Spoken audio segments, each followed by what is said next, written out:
BJP पीछे चल रही है, तीसरे राउंड की गिनती भी हो गई और बीजेपी 1162 वोट से पीछे चल रही है। नितिन नवीन की सीट बीजेपी के पास, वो सीट बहुत पहले से है और अब ऐसे में बीजेपी को तगड़ा झटका लगेगा आज। मतलब अगर लग रहा है, अगर यही रिजल्ट आखिरी तक रहा तो बीजेपी कहीं की नहीं रहेगी, क्योंकि सम्राट के सीएम बनने के बाद पहली बार उपचुनाव हो रहा है और अगर उपचुनाव में आपका ये रिजल्ट रहेगा तो कहीं ना कहीं बीजेपी पर सवाल खड़े होंगे। तमाम बातों के बीच जहां बीजेपी पीछे चल रही है, बीजेपी ने खूब मेहनत किया, तमाम कार्यकर्ताओं को मैदान में उतारा, प्रशांत किशोर आगे चल रहे हैं, सबसे पहले नंबर पर पीके चल रहे हैं। तो इसी बीच खबर ये आ रही है कि जदयू के तेवर बदल गए हैं। जदयू ने क्या कुछ कहा है, देखिए। जदयू के विधायक दल के नेता, बिहार सरकार में मंत्री श्रवण कुमार ने बड़ा बयान दे दिया है बीजेपी की हार पर। वो कह रहे हैं अब जनता का जो भी जनादेश है उसको हम लोग मानते हैं।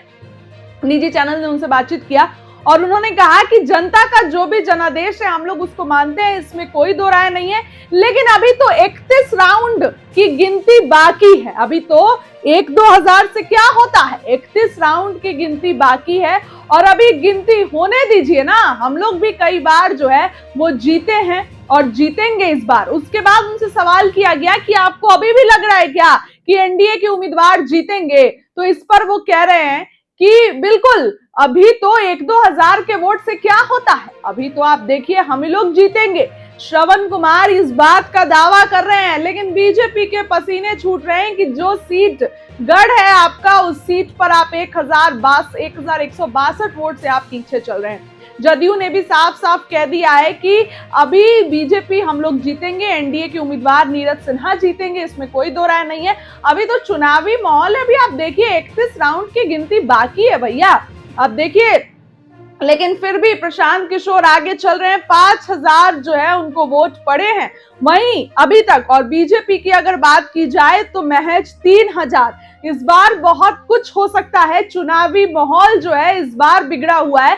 साफ साफ ऐलान कर रहे हैं बीजेपी के लोग कि अभी भी जीत सकते हैं। जदयू के नेता श्रवण कुमार कह रहे हैं कि जीत सकते हैं अभी भी। प्रशांत किशोर देखिए दावा करते थे कि ईवीएम में गड़बड़ी है, प्रशासन पर आरोप लगाते थे, अब क्या प्रशासन पर आप लगाइए, अब तो आप आगे चल रहे हैं। और उन्होंने ये भी कहा कि जैसे ही एनडीए आगे जाएगा अब ये बोलेंगे ईवीएम में गड़बड़ी है, अभी खुद आगे चल रहे हैं तो नहीं, और जैसे ही एनडीए आगे जाएगा ये बोलेंगे कि ईवीएम में गड़बड़ी हो रही है। तो कहीं ना कहीं मंत्री श्रवण कुमार ने बड़ी बात कह दी है। उनसे सवाल किया गया कि आपको अब भी उम्मीद है कि बीजेपी जीतेगा, उस पर उन्होंने कहा कि बिल्कुल 1-2 की वोटिंग से क्या होता है, जनता ने जिसको चुना है वो तो है ही, लेकिन हम लोग जीत रहे हैं, साफ साफ मंत्री श्रवण कुमार ने कह दिया है। देखिए अब तो हालांकि तीसरे राउंड की वोटिंग में प्रशांत किशोर आगे चल रहे हैं, बीजेपी पीछे। अब देखते हैं कि क्या कुछ होता है, क्योंकि तगड़ा झटका बीजेपी को लगा है। फिलहाल इस खबर क्लिक है।